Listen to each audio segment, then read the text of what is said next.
Break के बाद स्वागत है एक बार फिर से आप सभी का सी न्यूज भारत में। मोदी सरकार के नेतृत्व में लाया गया विकसित भारत जी राम जी अधिनियम 2025 देश के गांव की तस्वीर और तकदीर बदलने वाला साबित होगा। ये बात आज सूरजपुर में आयोजित पत्रकार वार्ता में भाजपा छत्तीसगढ़ प्रदेश महामंत्री अखिलेश सोनी ने कही।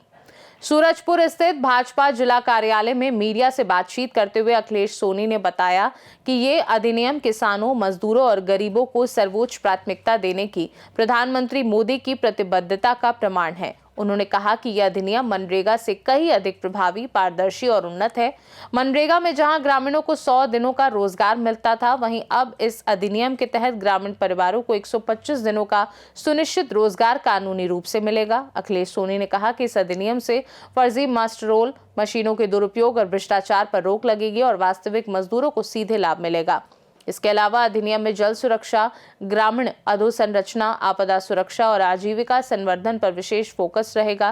कृषि, पशुपालन, मत्स्य पालन और कौशल विकास को बढ़ावा देने के लिए भी यह अधिनियम मार्गदर्शन करेगा। पत्रकार वार्ता में भाजपा जिलाध्यक्ष मुरली मनोहर सोनी सहित पार्टी के कई वरिष्ठ पदाधिकारी और कार्यकर्ता भी उपस्थित रहे। तो वो क्या कंप्लीट होके भी इस योजना को पूरा किसी मतलब जो भी पेंडेंसी है सारा क्लियर होगा। योजना का नाम बदलने से उसके पेमेंट के रुकने या बदलने का कोई बात नहीं है। कंटिन्यू हो रहा है, ये ब्रेक करके नहीं हो रहा है, कंटिन्यू करके। धन्यवाद सबका, बहुत बहुत धन्यवाद। इसको ठीक करने के लिए इसको परिवर्तित किया।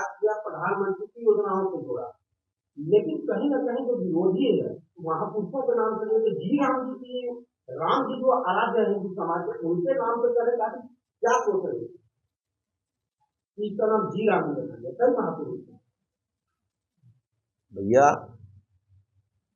अब ये नाम का उच्चारण है, इसको आप जिस रूप में लेके, जिसकी जैसी भावना वैसे रूप में देखिए इसको। सवाल ये कि इसका पूरा नाम पढ़िए ना क्या है।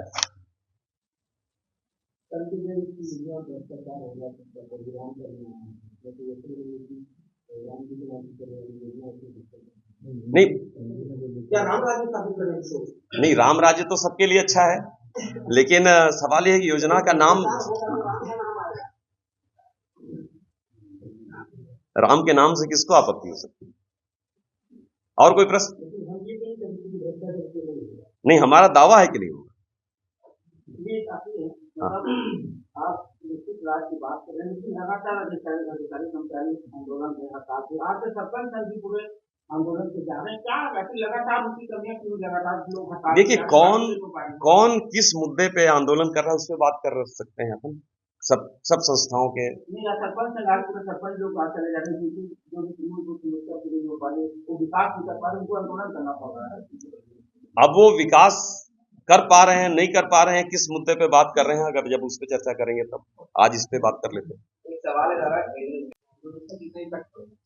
देखिए, कांग्रेस का कोई भी आंदोलन ये योजना का नाम बदलने का आंदोलन नहीं है, ये भ्रष्टाचार बचाओ आंदोलन। मनरेगा में कितनी गड़बड़ियां, कितना भ्रष्टाचार होता था, आप सबको पता है, मीडिया से जुड़े हुए हैं आप। किसी भी योजना में, चाहे वो एनआरसी का विरोध कर रहे हो, चाहे वो रोजगार गारंटी योजना का नाम विकसित भारत जी राम जी बना है उसका विरोध, उनका एक मात्र है कि जो प्रावधान भ्रष्टाचार के लिए लीकेज था वो उनको बने रहना चाहिए। इस योजना की अच्छाइयां आपके सामने हैं और इसका परिणाम आपको कुछ ही महीनों में आपके सामने दिख जाएगा। जनता तक पहुंचेगी, आप 100% पहुंचेगी। उनके पास कोई काम नहीं है, लोगों को भ्रम पैदा करना है। इस योजना का नाम उनसे पूछना चाहिए कि उन्होंने क्यों बदला था। कई बार इस योजना का नाम बदला 2005 से लेकर अभी तक। तो अपने सरकार में रहते हुए उन्होंने भी इस योजना का नाम कई बार बदला, इसलिए उनके पास बोलने के लायक उनकी स्थिति नहीं, उनका नैतिक रूप से वो बोलने के लिए सब उचित नहीं। आपने कहा कि बच्चे ये गांधी बना, इन लोगों का मानना है कि अब केंद्र सरकार जहां चाहेगी वो रोजगार देगी। नहीं, मानने की तो बात खत्म हो गई ना। ये तो विधेयक है, तो मेरा वही कहना है, तो एक्ट है, तो उसमें राज्यों का भी अधिकार है। कोई भी राज्य, मतलब पूरे देश का एक सिस्टम है और ये ऑटोमेटिक जिन भी देश के किसी भी राज्य के किसी भी गांव से जो भी डिमांड होगा ऑटोमेटिक उसको पैसा जाएगा। मतलब ऐसा पक्षपात का बात नहीं है, वो सीधे सीधे ग्राम पंचायतों से जुड़ा हुआ है, उनके मांग पर आधारित है, उनकी योजनाओं पर आधारित है। भेदभाव का कहीं सवाल नहीं, पूरे देश में एक साथ लागू करेगी। केवल नॉर्थ ईस्ट, जो आप परसेंटेज की बात कर रहे थे, तो नॉर्थ ईस्ट में चूंकि अलग भौगोलिक स्थिति है, तो वहां पे 90-10 का लागू है। वो कल प्रदेश के जो कांग्रेस प्रभारी गांधी का जितना सम्मान प्रधानमंत्री नरेंद्र मोदी जी के कार्यकाल में, चाहे स्वच्छ भारत मिशन हो, चाहे कहीं भी आप देखेंगे तो महात्मा गांधी के सम्मान, उनकी पूरी दुनिया में जहां जहां भी महात्मा गांधी का जो भी मूवमेंट था, उस सबको चिरस्थायी बनाने के लिए सरकार ने बहुत से काम किए। रहा सवाल किसी योजना के नाम बदलने का, तो आप देखे होंगे कि कांग्रेस ने पहले इसको जवाहर रोजगार योजना किया था, तो क्या वो जवाहरलाल नेहरू का नाम मिटाने के लिए महात्मा गांधी लाए? तो योजनाओं के नाम और उसके जो कार्य की विस्तार को लेके जो लगातार संशोधन, परिवर्तन, ये सतत प्रक्रिया चलते रहते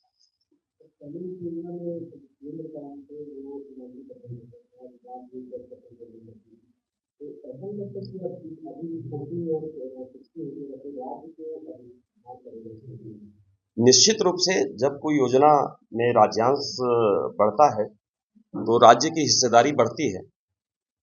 उससे पहली बात तो यह है कि राज्यांश बढ़ने के कारण राज्य सरकारें इसको बिल्कुल उसको वैल्यू देगी कि उनका भी पैसा लग रहा था। पहले ऐसा लगता था कि पूरा केंद्र का पैसा आ रहा है, इसका जैसा भी बंदरबाट हो जाए या कोई इसके दुरुपयोग भी हो रहा है तो राज्यों को फर्क नहीं पड़ता था। तो अब चूंकि राज्यांश बढ़ा है, योजनाएं अच्छी बनेंगी और इसके बजट भी बढ़े हैं, पहले से 1.5 गुना इसको भारत सरकार ने इसका बजट प्रावधानित किया है।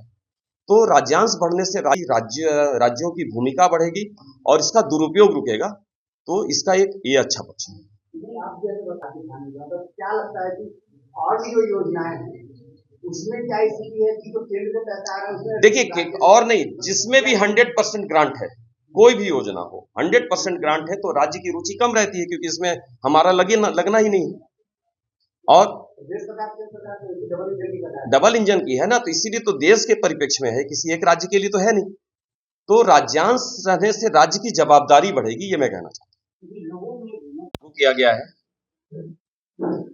उसके जन जागरण और लोगों तक आप सबके माध्यम से विकसित भारत जी राम जी योजना इस देश के करोड़ों लोगों तक पहुंचे।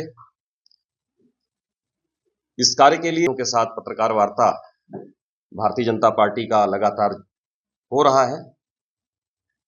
2 दिनों पहले मुख्यमंत्री जी ने रायपुर में पत्रकार वार्ता लिया था। आज इस पत्रकार वार्ता में हम सब के बीच उपस्थित सूरजपुर जिला भाजपा के एसएससी अध्यक्ष मुरली मनोहर सोनी जी, इस जिले के प्रभारी शिवनाथ यादव जी, पूर्व जिला अध्यक्ष रामकृपाल साहू जी, जिला भाजपा के महामंत्री शशिकांत जी, अशोक जी, प्रदेश के एसटी मोर्चा के अध्यक्ष सत्यनारायण सिंह जी, सभी पार्टी के वरिष्ठ नेतागण और सूरजपुर जिले के सभी गणमान्य पत्रकार साथी, दोस्तों, इलेक्ट्रॉनिक प्रिंट मीडिया के साथियों, आप सभी को नए साल की बहुत बहुत बधाई और शुभकामना। जैसा कि आप सभी जानते हैं कि 2014 में जब इस देश के प्रधानमंत्री नरेंद्र मोदी जी प्रधानमंत्री बन के पार्लियामेंट गए, तो उन्होंने पहला जो इस देशवासियों को अपना संदेश दिया कि मेरी ये सरकार गरीबों के लिए समर्पित रहेगी। आप देखे होंगे कि पिछले 11-12 वर्षों में जब से प्रधानमंत्री हैं, उन्होंने गरीब कल्याण के अनेक योजनाओं को लागू करके इस देश के गरीब लोगों के जीवन में खुशहाली लाने का बहुत प्रयास किया है, निर्णायक प्रयास किया है। मैं उन योजनाओं में नहीं जाना चाहता, लेकिन आपको प्रधानमंत्री जी के पूरे कार्यकाल को देखेंगे तो सच में उनका जो 11 साल का कार्यकाल गरीब कल्याण के दिशा में एक मील का पत्थर साबित हो रहा है। इसी क्रम में उन्होंने मनरेगा में सुधार करते हुए विकसित भारत जी राम जी विकसित। सूरजपुर से सी न्यूज संवाददाता सुरेंद्र साहू की रिपोर्ट। तो ये था सूरजपुर से विकसित भारत जी राम जी अधिनियम 2025 का अहम अपडेट। इस अधिनियम के लागू होने से ग्रामीणों और किसानों की तकदीर बदलने की उम्मीद है। हम आपको इस पर आने वाले नए बदलाव और रिपोर्ट से हमेशा अपडेट रखते रहेंगे। खास रिपोर्ट में फिलहाल के लिए इतना ही। बने रहिए सी न्यूज भारत के साथ। हर खबर आपके साथ, आपके हाथ।